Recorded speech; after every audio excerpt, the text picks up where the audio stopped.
Hi, you're listening to Stephan Livera podcast, a show about Bitcoin and Austrian economics brought to you by Swan Bitcoin.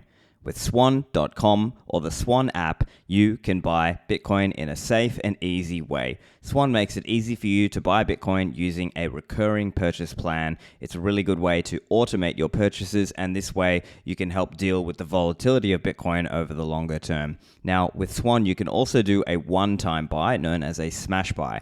Swan offers free custody in your own legally owned trust account, and of course, not your keys, not your coins. Free automated withdrawals to self-custody.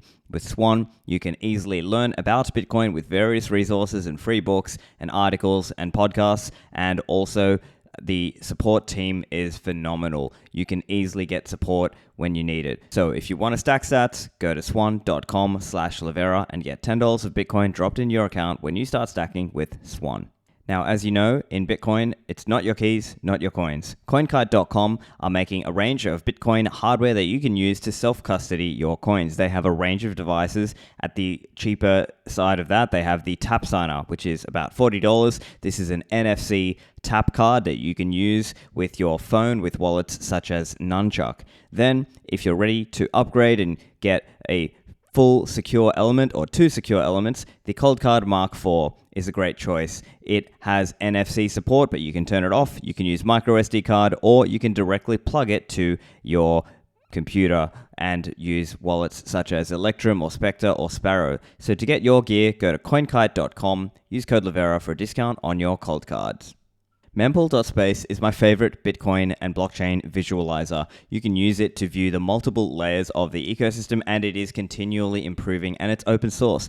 Version 2.5 has a range of new features, such as the ability to switch the direction of the blocks, Lightning Explorer, you can see mined block visualization, you can see historical fiat prices, and a new difficulty adjustment widget. So there's a range of features there. Now, if you're with an enterprise, Mempool.space offers customized instances with your company's branding, increased API limits, and you can have access to the team for feature requests and more. Go to mempool.space/enterprise. For today's episode, Erik Cason joins me to talk about Bitcoin and crypto sovereignty. He's got a book coming out, and he is also talking a little bit about his journey as a Bitcoiner and the world today, living inside a digital Panopticon, and the hopes for improvement and what Bitcoin can do to assist people who want to become more sovereign. Erik, welcome to the show. Thanks for having me. It was a bit of a trial on both our sides getting here, but we did it. We made it in the end. So, Erik, I've had a chance to read your book, Crypto Sovereignty, and I know you've been saying some interesting things in the space as well, and I think you have an interesting perspective. So, and I know you've been around for a while also. So do you want to just tell us a little bit of your journey in the Bitcoin world? Yeah, brief synopsis is first learned about Bitcoin in 2012. A random anarchist told me about it at an Occupy Wall Street event. And that really perked my interest. And I slowly started to drink the Kool-Aid until I joined Coinbase in late 2013. And then that was sort of my bachelor's degree. And then, when there was strong disagreement about how kind of the block size wars played out, I took off. Did a stint at Unchained Capital for about a year, kind of helping them do their growth. And, but really what I'm known for is more of, this whole journey kind of raised a question for me. And it was really about like, what is Bitcoin doing? Like, what is its being, and like, what is its importance? Cause it seems to be able to maintain an oath, not only to the supply schedule, but to the individual, and the promise of what it means to secure self-sovereign wealth, be up and beyond any way that any current nation, state, or government can currently prove. And to me, that question really intrigued me. So that's pretty much what the book follows a series of questions about. I like that idea of the promise of Bitcoin. And part of how I often explain it is I say Bitcoin gives us assurances that the fiat banking system could never give us. And the gold, obviously the gold, standard for what it was, could never provide the same kind of assurances. How would you explain that? What is the promise that Bitcoin provides us? Yeah, and I think thinking about gold is a great one, because we can only understand fiat through the failure of gold as a true security and storage of wealth, and essentially the state's ability to be able to seize and take that from other people, and the inability for the promise of an actual stable price unit and currency to be able to exude itself in the world. Whereas Bitcoin, it doesn't even know that we're human. And to it, all that it cares about is the private key, which, if you know a little bit about cryptography, essentially this is like trying to guess a random atom in the universe. Like you're not going to randomly guess that. And so that secures Bitcoin through its cryptography in a very particular way that I think essentially means that there's no way that its protocol can ever violate itself, which, seeing how governments are giving themselves permission to print out money for really freely for any cause, that's a very, very important feature to have. And even more importantly, I think, is the direct seizure of people's wealth. We're seeing incidences more and more. If the government just doesn't agree with you, it's not even something illegal, that they seem to be making moves towards not only cutting you off from a banking system, but it seems to be that the next step is just seizing your assets directly. And that's a pretty terrifying prospect. You're right to point that out, and there are lots of examples there, whether that's the Canadian truckers, whether that is people on both sides of the Russia-Ukraine conflict, whether that is governments seizing assets of other governments, or even governments cutting off other governments from the payment networks, SWIFT payment network as an example. And so I think you're right to point that out. I think one area that might be interesting to focus on is this idea of institutions, right? Because a lot of people in, let's say, the mainstream world, they might see it like, oh, well, the government, I can trust the government. It has these institutions and, there's these three branches, right? There's an executive and a judiciary and a legislative, and that they all act to counteract each other, and therefore that's why we should trust governmental institutions. What would you say to that? I think first I'd say like your naivety is cute. Like I really appreciate and I wish that this is the world that we lived in. Like I really wish that I could like trust government and that it was like the good guys in there really thinking hard and they weren't motivated by money or anything. But that's just not the case. And like we don't just have the last century of human history, but like we pretty much have all of human history to prove that corruption is almost always going to find its way into that network and to present itself. And in all honesty, like, I don't want to blame the individuals there. Like, that's sort of what the institution creates incentives towards, like this is why Nancy Pelosi happens to be like the greatest stock trader ever in the United States. Is that true? No. It's that she's using her political clout to manipulate and create changes in the system that are going to benefit her financially. And like, is that okay? Absolutely not. Is it ethical? No. Can we vote about how to change this? People are sure. Go vote to get Nancy Pelosi kicked out. Like, is that actually true? Cause like we've seen the way that she's solidified and cemented her ability to keep her political position for so long. I think we really need to observe, is it that we need to trust these people, or is it that we need to actually verify what they're saying is true? And the wonderful thing about Bitcoin is I'm not asking you to trust me or to trust Bitcoin. I'm asking you to look at what the code specifies and what it's actually capable of. And one of the most important things there is that Bitcoin can only ever have 21 million units, ever. There isn't any way to change that. It's hard-coded in at this point in time. And when you look at what happened during the pandemic, they created the same amount of debt that it took 220 years for the United States to create. And I think it was a 2-year period that they created the same amount of debt. And, this is alarming and shocking and destructive to not only our general purchasing power, but to the actual institutions and government itself. And it's sort of ironic here to be sitting here talking to you about trusting in governments when not only can we not trust them, but we need to trust in each other and trust in the fact that not trusting them is the one thing we can trust about them. I'm curious what it is about the government. Is it some kind of Stockholm syndrome aspect of it where people have this mindset that it can be reformed, right? That there's, even though all these horrible things have happened, somehow this next election is the important one, or this new regulation, or here's the other one you always hear. You get this idea of, oh, let's get money out of politics, right? As though that would be the answer, right? Why is it that people seem so unwilling to just let the scales fall from their eyes and just question the very notion of how governments exist, most governments exist around the world today. Why are they so unwilling to actually just consider this parallel alternative of Bitcoin? I think there's a lot of things that play into it. I think one is just the familiarity of the system, the embarrassment of admitting that we don't really understand how it functions or why it functions that way. And I found this to be one of the more intriguing things is I find that entrepreneurs can kind of get Bitcoin a lot quicker, particularly when you provide them with ample evidence of how it seems to be creating new activity in different markets. But folks that aren't entrepreneurs, they seem to really kind of take the propaganda a lot more. And I think that's because they don't have to they're not at stake in the same sort of entrepreneurial spirit that they need to exude out into the world, and the flexibility and the need to change with that. And that sort of paired just with the general propaganda. And, I also think one of the ones that's the most important is that when we start actually saying, hey, this isn't working, we can't vote for a change. There is no way that we can go through the political party system to create this change. That introduces something really, really scary, because like now you start admitting to yourself, like, not only do I not live under this wonderful liberal dictator or this wonderful liberal democracy that's trying really hard to create change, but it starts to become a much more menacing and maniacal thing. And it's really scary because if you can't take responsibility for that, like now there's the very real angst of saying, you know, I'm an American and my government purports to be this great liberal democracy. And yet at the same time, I know that it's not only openly killed women and children, but it's openly killed American citizens that have disagreed with it.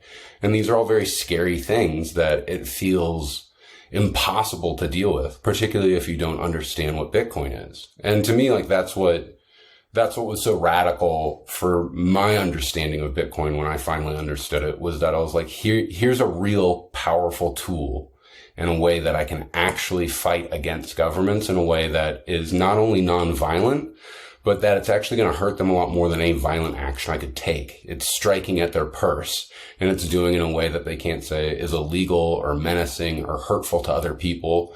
It is just the simple and basic thing of, I'm going to keep what's mine and you can't steal it from me, even if you try to bring violence to me. That's a very powerful idea, because fundamentally there are reasons that we could be pessimistic and reasons we could be optimistic. One reason we could be pessimistic is to look at, look how powerful the three-letter agencies are, how much surveillance they can do because of their massive budgets, because they are government debt funded, of course, fiat financing, and they can massively spy on just about any individual on Earth. Basically, nobody is safe.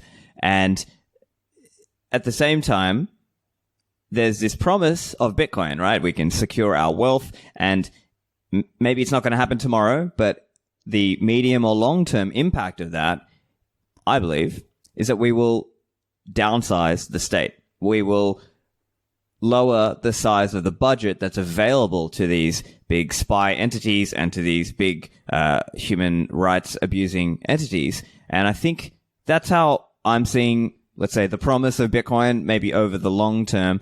How are you seeing that? Yeah, I'd say that my vision for that lines up pretty well. I'm curious to see how this sort of brinkmanship between the state and Bitcoiners play out, and I'm not sure how extreme that goes. But more and more, I'm starting to see that I think there's going to be a much more moderate approach that's probably going to take several generations. And I think that that's much more powerful because it's going to be baked into a culture, and that it's going to start creating itself as this renewed idea of what individual liberalism used to represent and the countenance that it used to represent sort of in the world, of that we're actually going to honor and respect the idea of the total rule of law. So much so that even if, you know, I'm American, you could be Australian or Canadian or South African, and we're all going to have the same monetary system, and we're not going to be at a disadvantage because of that. And furthermore, the sort of ethical praxis of, you know, I want you to use Bitcoin because I respect you and I love you and I want you to have access to fair money. And all of our children will know and tell the stories of, you know, the great COVID pandemic and how they printed out trillions of dollars and they told everybody inflation would be transitory. And, you know, that was right before hyperinflation hit everywhere.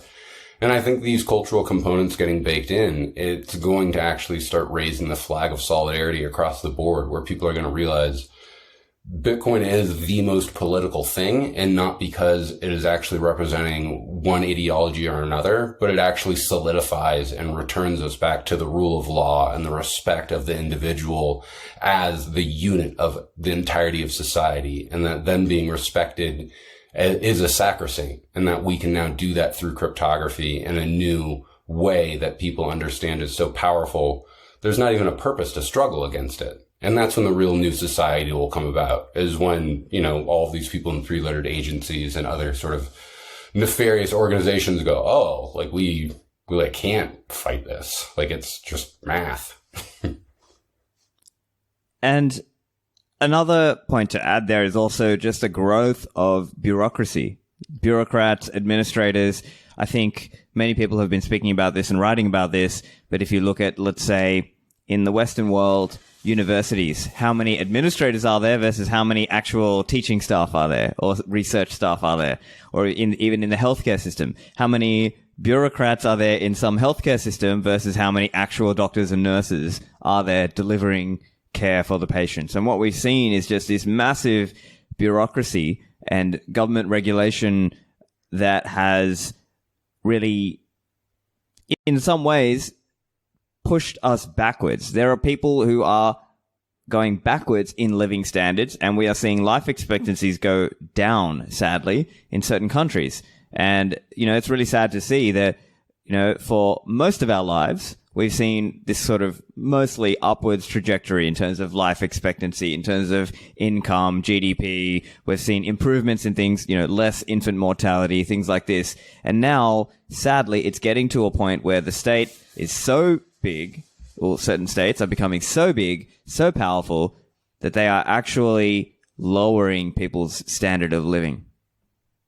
Yeah, it's terrifying, particularly here in the United States. And what we learned in the Soviet Union was when we saw the same sort of collapse in life expectancy, particularly amongst the young. Like, it's a sign of a deep sickness in the society, and that the system fundamentally isn't functioning anymore.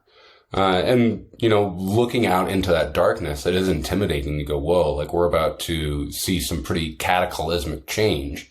But I think the refreshing part is to know that, this education system that hasn't been working well for a long time, it's finally going to go to its grave. Same thing with all of these bloated bureaucracies. There's going to be a huge opportunity of renewal as we move away from a fiat standard. And I think one of the most exciting things is to think about the entrepreneurial opportunities that are going to present themselves to the entirety of the world as we convert ourselves back to a sound money standard that's going to allow for people to have long-term visions, that they're going to have the economic possibilities of knowing that there isn't some government contract out there that's going to smash them just because they know people in the government as opposed to others. So while it's dark, I think it's important that we keep our eyes on that.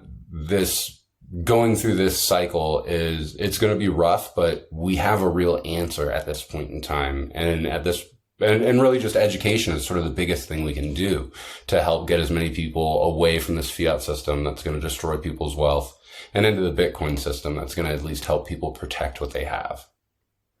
When it comes to building an alternative, of course, Bitcoin is like this parallel financial system that we can join, right? You can sell your dollars and buy Bitcoin or earn Bitcoin. What other parallel institutions do you see us needing, right? I mean, as an example, maybe family, maybe having more children. Like, maybe that's kind of a stark difference that we might even start to see. We may start to see Bitcoin communities that are more focused on having children compared to fiat world where the birth rate is cratering. Yeah, I actually think this is one of the best things about sort of Bitcoin culture, which I really wouldn't attribute so much to Bitcoin as much as it's that shift from short-term to long-term thinking, and really being able to have that low time preference that has you go, oh, like, actually having a family is the greatest thing that I can do for myself, and not because it's going to be an easy and fun thing today or next year or maybe even in a decade, but because when I'm dying, I know that there'll be somebody there who's actually going to be there for me, who will care for me. And that's one of the things I find sort of the most absurdist in normie world, when people are like, oh, I don't want to have children. It's just such a short-term mindset. But we're seeing this in other areas with Bitcoiners as well, with more Bitcoiners sort of being more back to the land movement, with knowing their ranch or getting their meat directly from somebody who's actually taking care of the slaughter themselves. And so I think that these new institutions are going to start creating themselves, and seeing the digital institutions create themselves is one of the most exciting. You know, like I know that both you and I are both on Nostar, and seeing all of the people that are starting to come to it. And the most exciting thing is, like, this isn't a company. It's not like Instagram or like TikTok. It is literally a protocol, just like Bitcoin, but it's a protocol for social media. And this pairing of Lightning and Nostar together, there's a synergy that's extremely powerful. And so I expect to see it to grow faster than almost anything else. And I think that these sort of powers are going to be the things that truly do give us new forms of sovereignty. Same way that AI and having customized private algorithms that you'll be able to use for yourself will give you a totally new and different form of sovereignty that I think is really the end of education on a whole. You know, I think we're really going to transform what it means to go to school and to get an education. That's interesting as well, because many libertarians, and myself included, are fans of homeschooling, right? Like rather than having kids go to this sort of regimented government schooling system where they learn from a government curriculum, instead the approach is, I see it more like the approach is to engender curiosity, or to have them want to go and learn something for themselves, and maybe there's a meaningful skill that they learn out of it.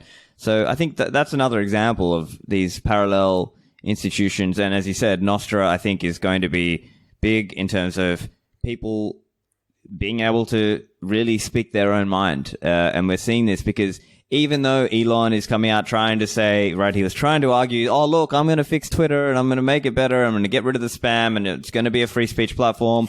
And then just recently, he was at the same time deboosting or down-ranking people linking out to a Substack, which is kind of ironic in a way, because as part of his Twitter files, many of the journalists that he enlisted as part of that have a Substack and would link to the Substack as part of their Twitter files reporting. So it's just kind of very,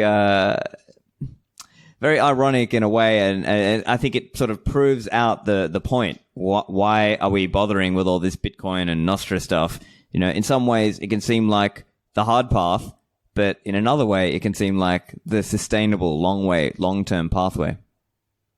Yeah, and I think it's really important that people understand, you know, like we're not choosing this pathway because this is, you know, number go up and we're all going to get rich, or that Nostar is going to be this new venture capital shitcoin investment vehicle that we can utilize for ourselves to, you know, make a bunch of money. And I think that's actually the most important part that, you know, some people even laugh at when they first hear that, you know, Bitcoin's not actually about money. It's about the care of money, which is something that's totally separate and unique from actually trying to make money itself.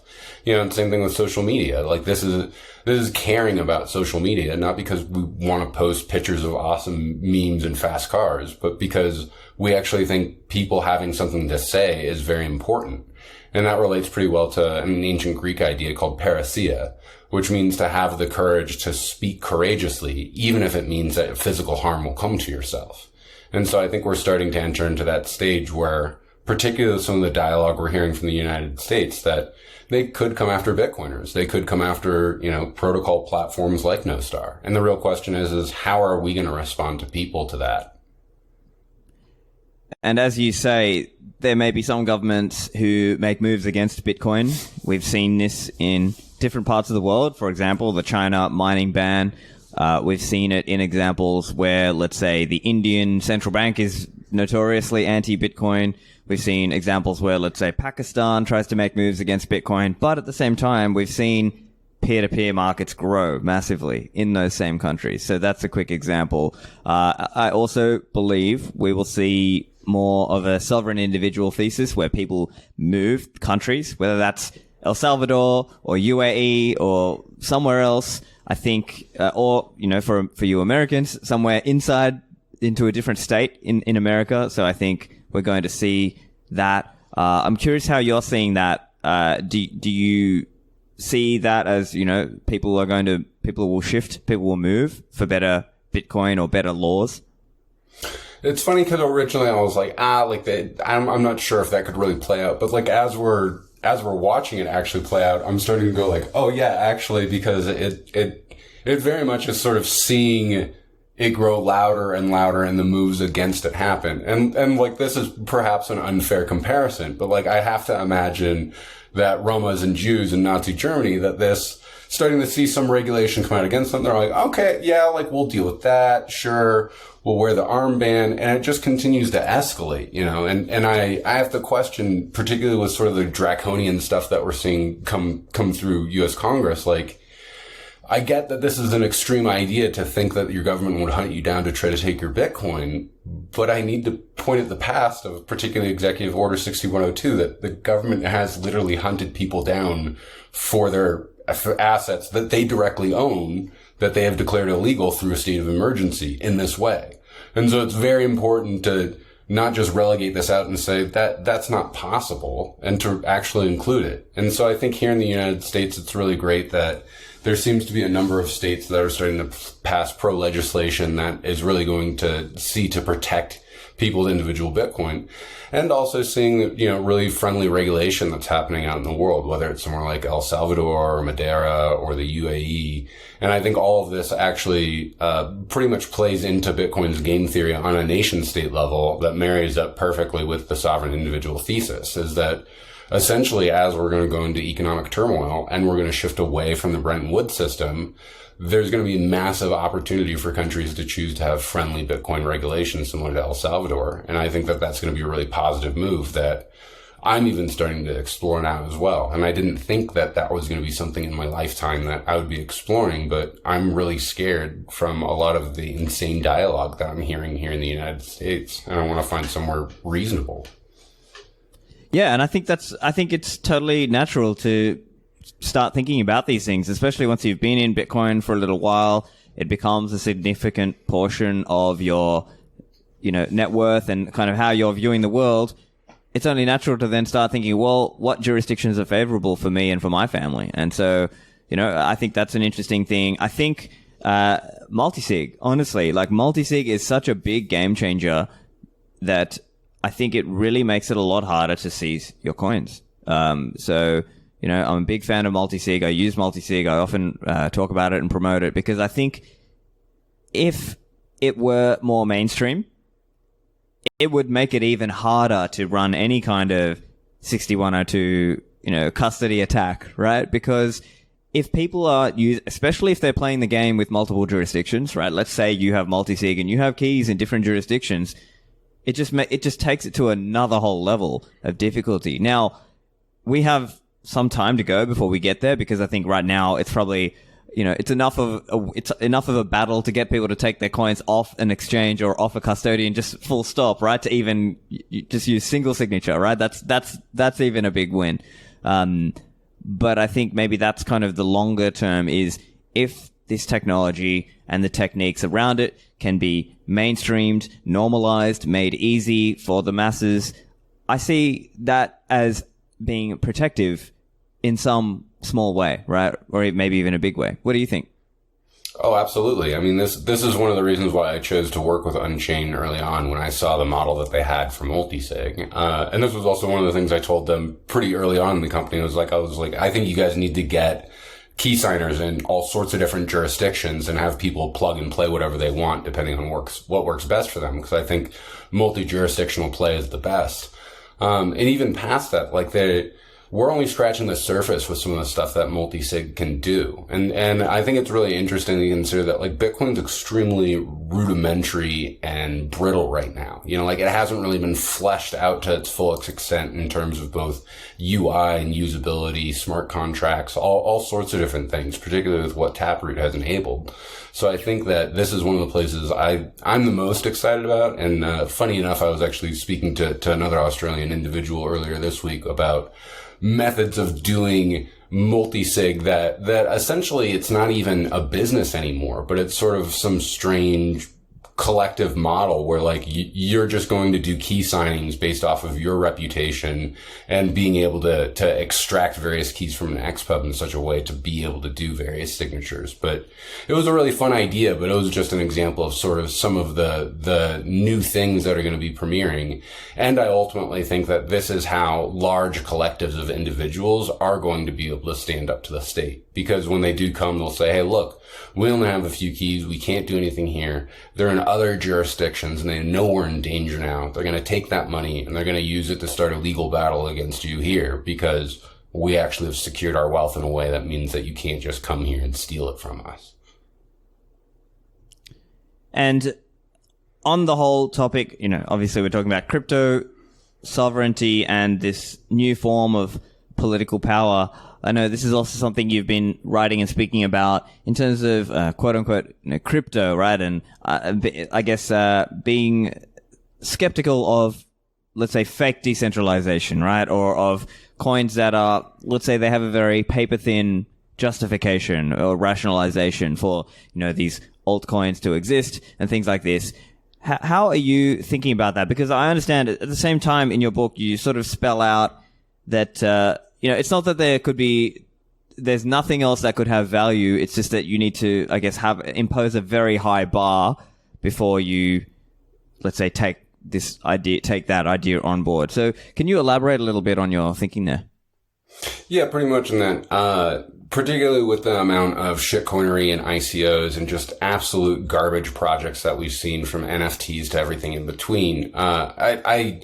It's really tempting to throw the baby out with the bathwater and just say Bitcoin is the only thing that we need. Bitcoin it can change everything all by itself. And as much as I want that to be true, I think Nostr is a great example showing no, there are all these adjacent projects, specifically vis-a-vis cryptography, that can help empower us and give us new forms of sovereignty that are very important in this sort of upcoming battle. And with that being included, there are possibly other blockchains or other crypto projects. And we've also seen the advancement of cryptography through some of these other projects out there.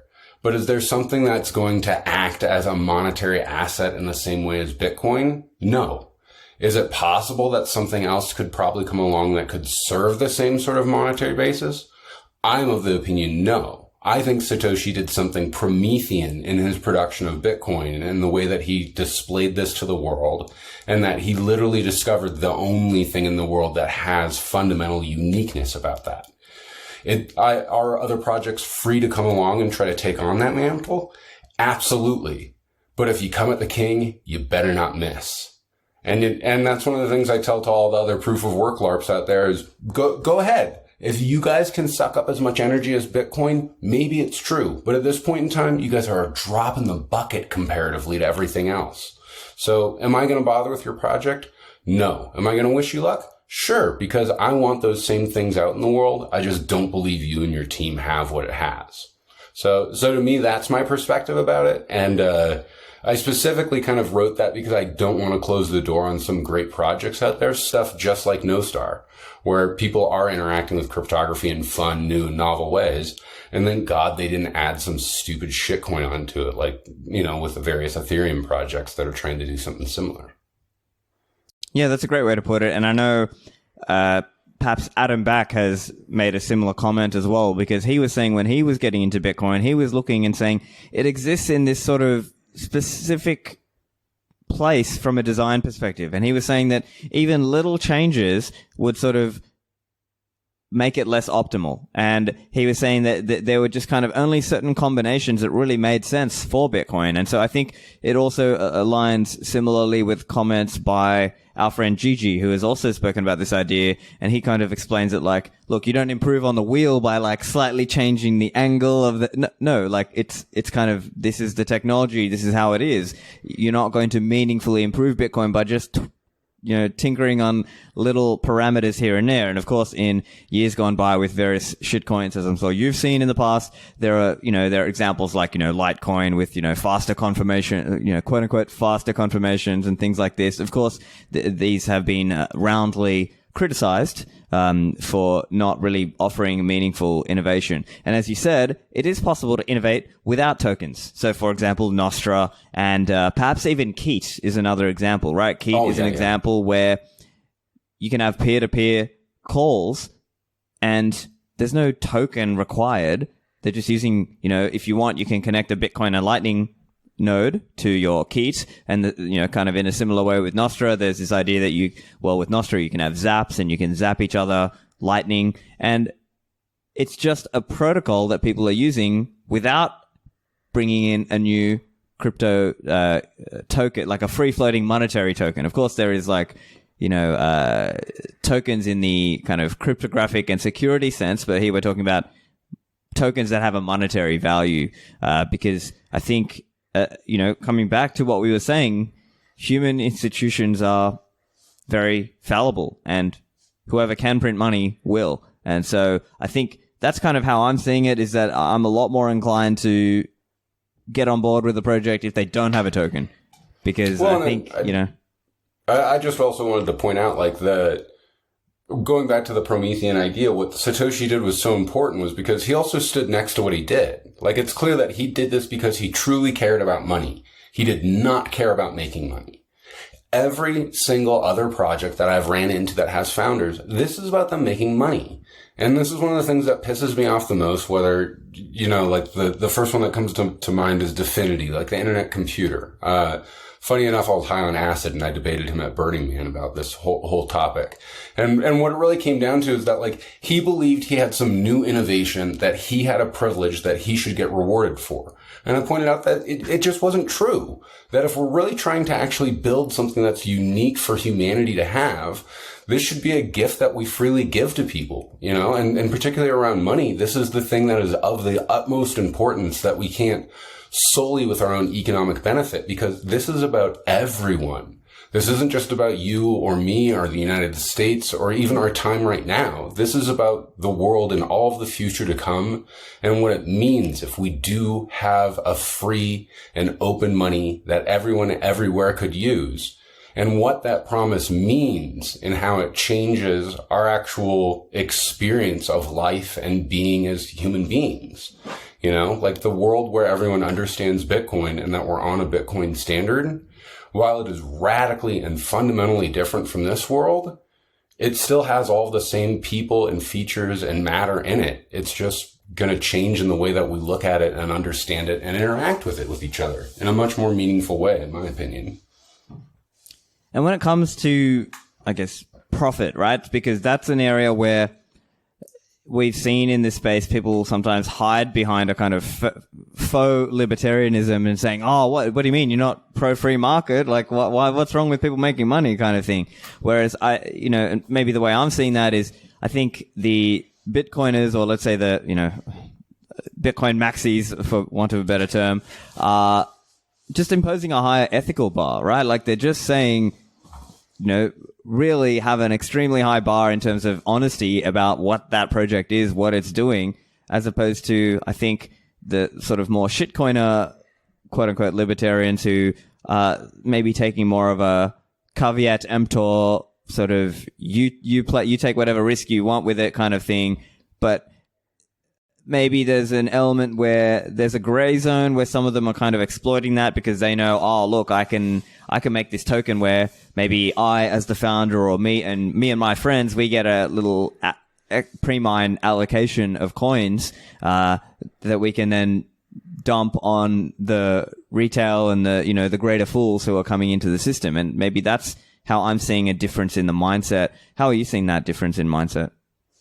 I'm going to go kind of hard on it here. And I'm actually going to say, I think it's actually evil, because when you try to have a real conversation with them about what you're doing is wrong, dumping on these uninformed retail people, that's wrong. It's no, you don't get it. There's all, and so the entire conversation, we're never going to get to a place where they're yeah, maybe you're right. Maybe that is wrong, because they're just not available to actually have that thought. And so what I think is so unique about Bitcoiners is that for them, it's a cut and dry thing at the start. It's just oh yeah, if you have a token that you're issuing there, you're clearly trying to do these things about you making money as opposed to you caring for money. Because if you actually cared about money in the way that could go out in the world, build on top of Bitcoin. There's literally the entire economic model for the whole of the future, and you can build almost anything on it at this point in time. You want to stream music for stats? Great. There's a business there. Like, that's one of the things that I find the most amazing about the Bitcoin ecosystem is like, pick up a rock and throw it. Like Ben Justin, like, he wanted to be the Bitcoin wine guy, became the Bitcoin wine guy, like, you want to become the Bitcoin dog food guy? Like, go ahead, sell your dog food for Bitcoin. Bitcoiners will rally around it because they understand and want to support what you're doing is something ethical, and you're making a great profit providing a great service on top of a great monetary standard. If you're trying to rebuild all of that from the base, it's pretty clear to me, like, you're trying to actually take economic benefit from people and the idea of what the monetary system should be for yourself. And that's just playing fiat all over again. And I think related to this, and I'm sure this is perhaps going to the heart of some of your criticisms and disagreements of what went on at Coinbase in that 2017 era, when basically they were just, they ninja launched Bcash, and people like, maybe this may have been around your time, maybe just after. I know Bcash was literally the incident where I was like, I'm fucking done, and I like put in my notice around that, and they're like, please God, like, stay for 2 months or everything will burst into flames. And I was like, oh, we'll see. But anyway, sorry, I digress. No, I think that's right. I think it's that you, as you were saying, that there are some people in the quote unquote broader crypto industry where they just saw it like it's just new coins to launch, right? And we saw this even with people like Balaji, right? Like, it just seems, at times Balaji seems to have some quite interesting things to say, but then other times he seems to just always have a new shitcoin to promote and seems to just never see a shitcoin idea that he didn't like, right? Because he sees some idea and thinks, oh, let's create a shitcoin around this and have a shitcoin. Now, he won't call it a shitcoin, but, he just, he sure, just seems it's a wonderful innovation that you need to invest in. Right, exactly, right? And it comes back to this kind of ethical question that I think maybe the Bitcoin purists are just imposing a higher ethical bar, right? They're just saying you don't need to create a new monetary token for that. Just sell a service, charge in Bitcoin for it, and just be done with it that way. You don't need to, and I think there are all these kinds of people coming out with all kinds of justifications, and it just doesn't really end that well. And it's unfortunate to see with what's happening with places like Coinbase, where, they just seem to launch all these shitcoins and don't seem to support the real ethos of Bitcoin and Lightning and all these things that, we would like to see. I mean, I find it sort of comical in a very poetic way, because like and I remember I actually had a conversation with Alex Leishman about this. Like, they like had the golden goose, and it was like laying golden eggs, and they're like, wow. And then instead they're like, can we get like other golden gooses? And they're like, hey, there's like a retarded blackbird, like grab it and breed it real quick. And they're like, yeah, is it making eggs? And they're like, kinda, like try another one. We'll sell them anyways. And they got so lost in that they ignored the golden goose. And now the golden goose has wandered off, and it's hanging out at places like River and other Bitcoin only companies where like it's actually going to be treated and respected in the way that it should. And I guess I would dub these people as sort of Bitcoin nihilists, because like I think they understand Bitcoin and they understand why Bitcoin's so important, but to them, like every other coin that comes along, like sure, like it could do the same thing. And I actually think it mostly has to do with that, like they don't actually understand the political philosophy at the bottom of that, like this has nothing to do with money. Like this is like what's going on is something very, very important, and it's about reestablishing the social contract in the internet and putting a money on top of that as the very first contract that is available to it. And that's why I call it crypto sovereignty, is to me that's what Bitcoin represents. It is the first true digital social contract of the rule of law around what Bitcoin units are and how they function.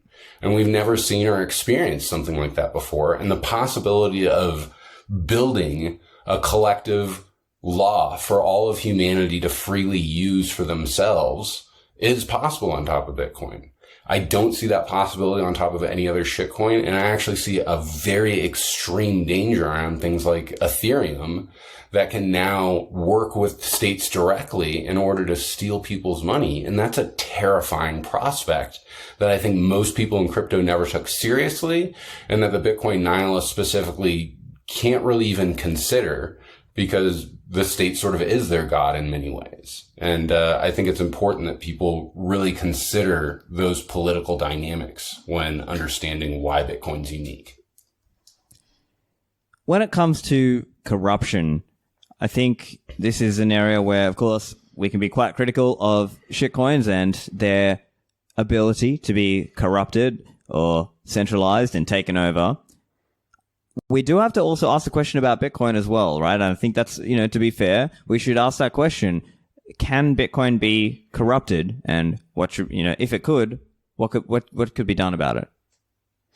Sure. And again, holding that higher standard, it's totally possible with Bitcoin. And this is one of the reasons why proof of work is so important, is that comparatively to, 2011, you'd need a single Bitcoin mining server farm that exists today to be able to take over the network, roll back the chain to, pretty much the Genesis block if you wanted to. And it was a real danger. Today, that opportunity to play itself out, there's too many people watching all of it, And Andreas, in his lecture where he pointed out that even if some huge entity came online, started a 51% attack, started to roll back the chain, a patch would be out immediately to slice them out of the network, and now this entity has just wasted billions of dollars they can't get back in, and what was the point? So I don't see any place that there is a flaw. This doesn't mean that there isn't a flaw, and we shouldn't continue to be vigilant and to look for various security issues. But as far as I can tell, we've been kicking the tires pretty hard for more than a decade now, and all of the issues that have came up have been addressed, with the exception of the one overflow bug that needs to be addressed before, I think it's 2096 or something like that, which will require a hard fork. But the great thing is, we got about 70 years to figure out how we can take care of something like that, which I actually think is sort of a good thing ultimately, because it means we can't just sit back and relax. We still got to be on our toes.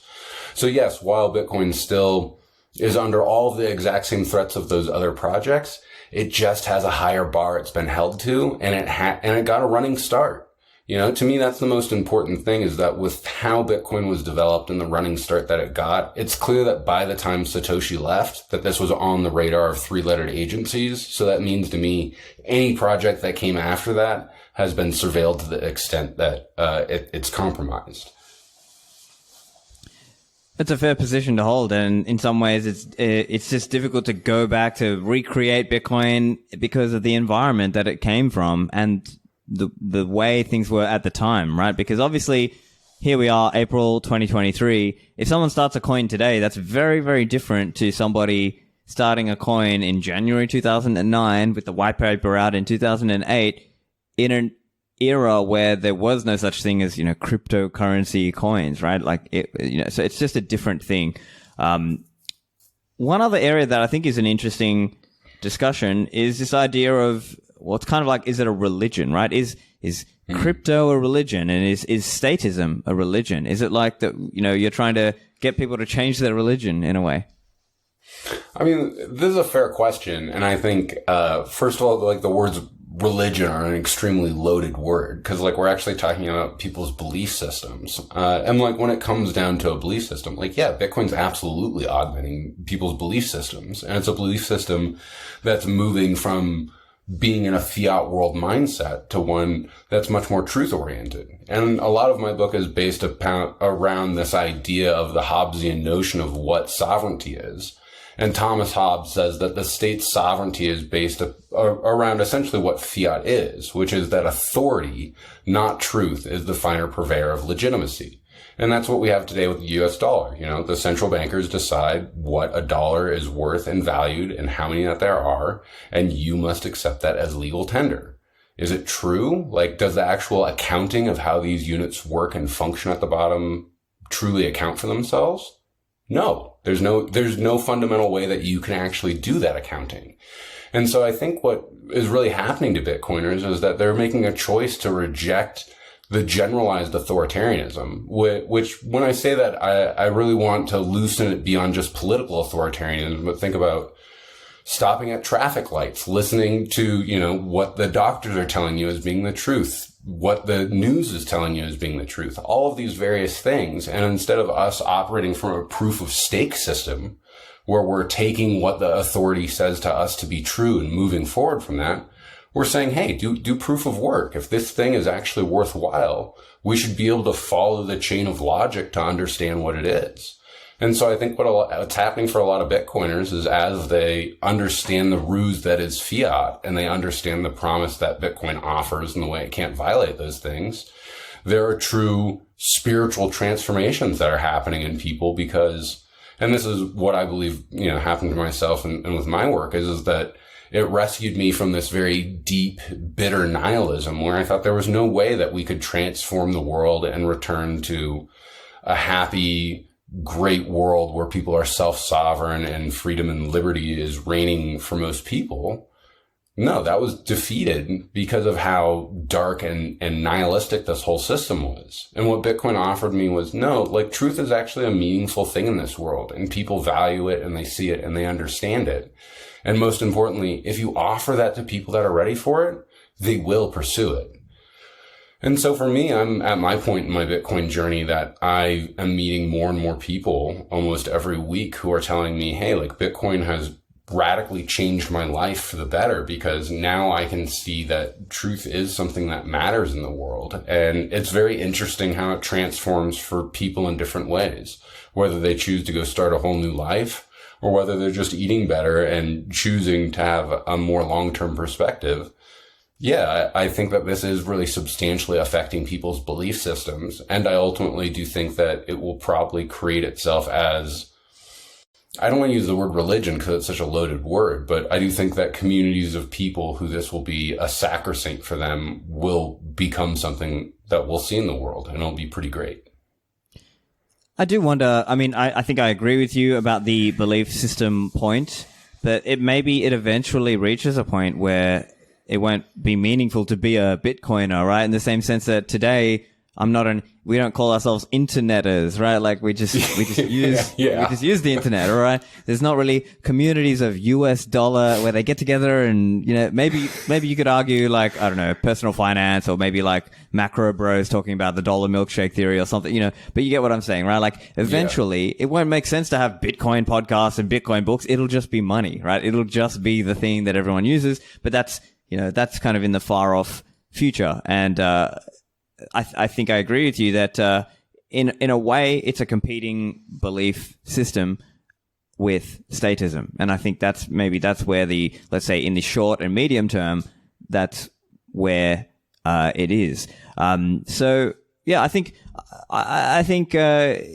you've spelled it out pretty well. Maybe if you could summarize, I guess, in a way, this idea of crypto sovereignty as a new form of political power. Could you just spell out a little bit about what you mean there? And then we can sort of wrap up there. Sure. And so my book is pretty esoteric and philosophical in a number of ways. So it is rather difficult to just kind of surmise it shortly. But I think sort of some of the most substantial portions is that we now live in a technologically global world where everybody's connected to the internet, and more importantly, governments are as well. And they're becoming more and more maniacal with the sort of technological powers that they have. And so what I foresee is that they're going to use a state of emergency explicitly to be able to essentially launch CBDCs, go after Bitcoin and call it illegal. And that could work out really well if it wasn't for the very real fact that Bitcoin is sovereign in and of itself through its cryptography. And essentially, as this sort of battle continues to play itself out, we're going to continue to see ourselves not only having Bitcoin gain more in monetary value, but we're actually going to see that manifest itself in a political way. And we're already seeing sort of the beginning steps of that, just with the New York Times this last weekend running a disastrous hit piece on Bitcoin. And even though most of the stuff in there were lies and garbage, that is one of the main propaganda outlets for normies. So I think we're going to start seeing this battle heat up more and more. And I think as we watch what happens to Bitcoiners and individuals that are using cryptography to protect themselves, we're going to realize that this is actually a very real political power.